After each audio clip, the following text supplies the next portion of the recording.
You ever feel like something's ending, but it's really just the start of something bigger? That's how I felt watching the last episode of 90 Day Hunt for Love Season 1. Like, this isn't goodbye. This is just that pause before all hell breaks loose again. Because let's be real, if you've been watching this chaotic, emotional roller coaster of a spinoff, you know something's bubbling under the surface. The drama didn't just end. It evolved. And now, everybody's asking the same thing: what the hell is going on with Season 2? Is it happening? Who's coming back? Are they actually replacing the single life for good? I'm gonna break it all down: the facts, the rumors, the inside tea, and yeah, even the stuff nobody's saying out loud. And by the end of this, you're gonna feel like you're already in Season 2. So don't blink. Now, if you've somehow missed Season 1, first off, where have you been? Imagine this. A tropical resort in Tulum, Mexico. Palm trees, pool parties, and way too many emotionally damaged people from the 90-day universe thrown together like it's a dating experiment that should have never been approved. We had Colt Johnson showing up like he just wanted a vacation but then ends up with a leg injury. Like only Colt, right? Then there's Jennifer Tarzona. She pulled a whole soap opera twist on us. Getting caught in a love triangle, dropping half-truths, and then doubling down like she's on a reality TV speedrun. And don't even get me started on Tim Malcolm. My guy walked around the resort like someone forced him there. You could feel the second-hand awkwardness through the screen. And Chantel? Phew. Chantel questioning her sexuality in front of America's eyes that hit differently. That felt real. Confusing, raw, honest. The kind of moment you don't just watch, you feel it. It wasn't just a show. It was like watching a human experiment in vulnerability, ego, and heartbreak. And now that the final episodes are wrapping up, people want to know what's next. So let me walk you through what we know, and what we think we know. First, let's talk about the latest news, and I'm gonna be honest, it's messy. No clean answers. No clear announcements. But if you read between the lines, something's definitely coming. Here's the deal: Season 1 is still airing. And because of that, we don't have an official green light for Season 2 yet. But that's normal.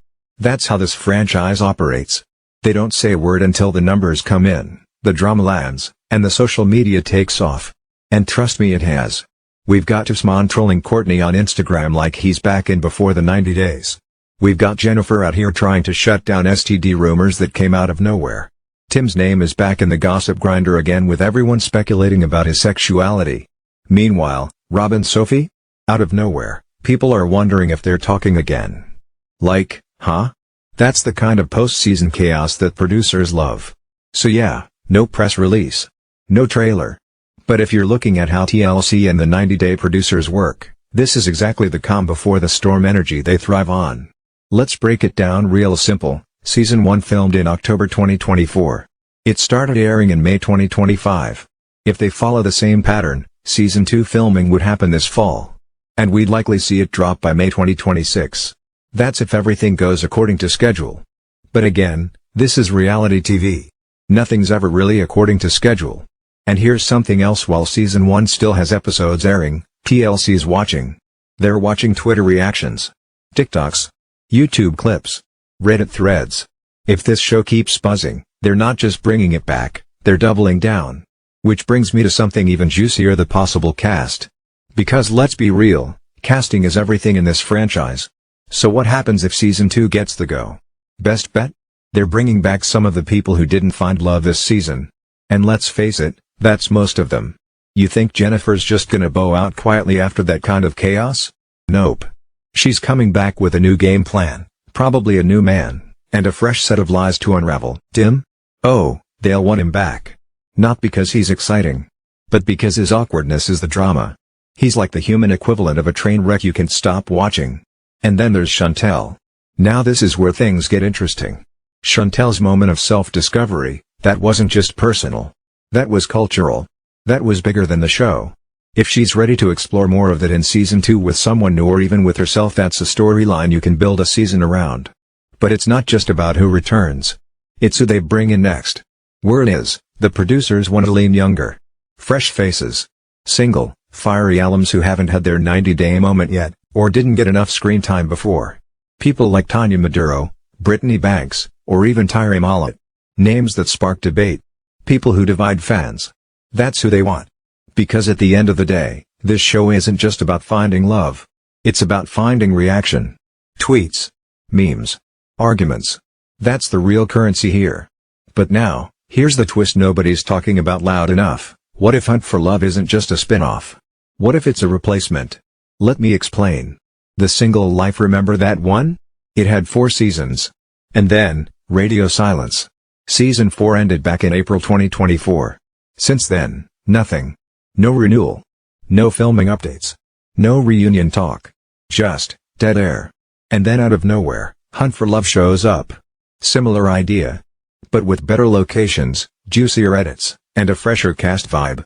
It's like TLC took the bones of The Single Life, threw out the stuff that wasn't working, the clout chasing, the fake dates, the staged awkwardness, and said, let's make this wild. And they did. So yeah. It's not confirmed.